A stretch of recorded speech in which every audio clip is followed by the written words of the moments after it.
Le service de sécurité intérieure d'Israël, le Shin Bet, met en cause ce soir la télévision palestinienne comme influence directe de l'adolescent qui a poignardé la mère de famille à Otniel. C'était la semaine dernière. Aujourd'hui, le Premier ministre Netanyahou a soutenu directement les habitants des implantations à propos d'une autre polémique liée cette fois à la ville de Hebron. Écoutez. Nous devons respecter l'état de droit. Dès que le procédé d'acquisition sera approuvé, nous autoriserons les habitants à résider dans ces deux maisons d'Hébron, comme cela s'est déjà passé dans des cas similaires. Le procédé de vérification commence dès aujourd'hui. Nous essaierons de le faire le plus rapidement possible. Et si ce n'est pas réglé, d'ici une semaine, je m'assurerai qu'un rapport soit publié. Alors, il y a cette polémique liée à Hebron, mais plus largement, Dror Even-Sapir, bonsoir. Bonsoir. Il y a ces mots employés aujourd'hui par Benjamin Netanyahou.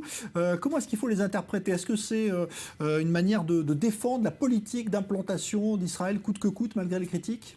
Écoutez, ce qui est certain, Jean-Charles, c'est que Benjamin Netanyahou était soumis à rude épreuve, puisqu'une partie de sa coalition, l'aile droite de sa coalition, le parti de Naftali Bennett, le Foyer Juif, mais aussi certains parlementaires à l'intérieur même de son propre parti, à l'intérieur même du Likoud, menaçaient de ne pas voter avec la coalition en raison de ce qui s'est passé avant-hier à Hebron, à Hébron, où des militants nationalistes ont été expulsés d'immeubles dont ils prétendent être les propriétaires légitimes, mais dont ils ne détenaient pas d'autorisation délivrée par le ministre de la Défense. Parce que lorsque des militants veulent s'installer dans des immeubles en Cisjordanie, eh bien, il faut qu'ils obtiennent au préalable l'autorisation du ministère de la Défense, et ça n'a pas été le cas. Donc il y a une question de procédure qui n'a pas été respectée, d'où la décision du ministre de la Défense d'expulser ces militants. Et dans cette affaire, Netanyahou, une fois de plus, était pris entre deux feux. D'une part, sa volonté de calmer son aile droite, puisqu'encore une fois, sa coalition est très étroite, et il doit sa victoire électorale en partie à l'électorat très à droite, et donc par conséquent il a eu ces déclarations, il a tenu ses propos plutôt rassurants pour les partisans du mouvement des implantations, et d'un autre côté il devait bien évidemment soutenir son ministre de la Défense, parce que là il était question du respect tout simplement de l'état de droit et des procédures qui y sont liées.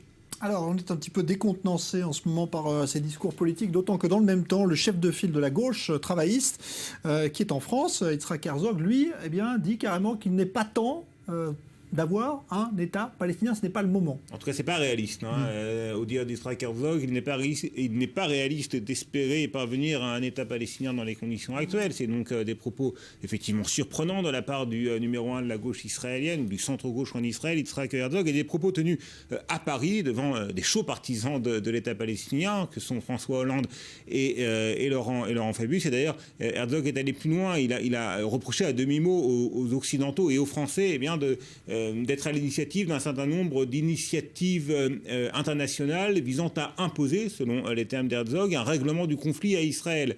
Et là, la France est directement visée, puisqu'on sait que la France n'a pas vraiment renoncé à son idée de déposer devant le Conseil de sécurité des Nations Unies un projet de résolution contraignant sur la relance du processus de paix, et de cela Herzog n'en veut pas. Alors c'est surprenant, ça l'est un peu moins lorsqu'on a à l'esprit, Jean-Charles, les derniers sondages qui indique très nettement une droitisation de l'électorat, le Likoud qui perd des voix sur les autres partis de droite, et le parti travailliste qui perd des voix, un nombre important d'intentions de vote au profit du parti centriste de Yair Lapid, qui lui aussi a droitisé son discours. Ouais. Tout ça indique peut-être ou pas, vous allez nous le dire, Dror, si on prête à l'intention à Herzog de peut-être accepter un jour de rentrer dans cette coalition comme ministre. C'est un petit peu le serpent de mer de la vie politique israélienne. Est-ce que l'on se dirige, oui ou non, vers un gouvernement de large coalition avec le parti travailliste qui ferait son entrée au gouvernement? Herzog a nié un nombre incalculable de fois que c'était là son intention. Netanyahou également,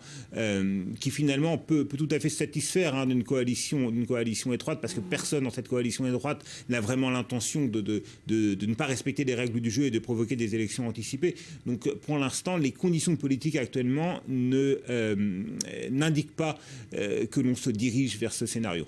Merci Dror Even Sapir. On y reviendra dans une vingtaine de minutes justement sur ces propos tenus par Yitzhak Herzog en France avec un débat. Et puis on apprend également à l'instant que l'alerte rouge avait retenti il y a quelques minutes dans la région frontalière de la bande de Gaza, la région du Sharon Negev.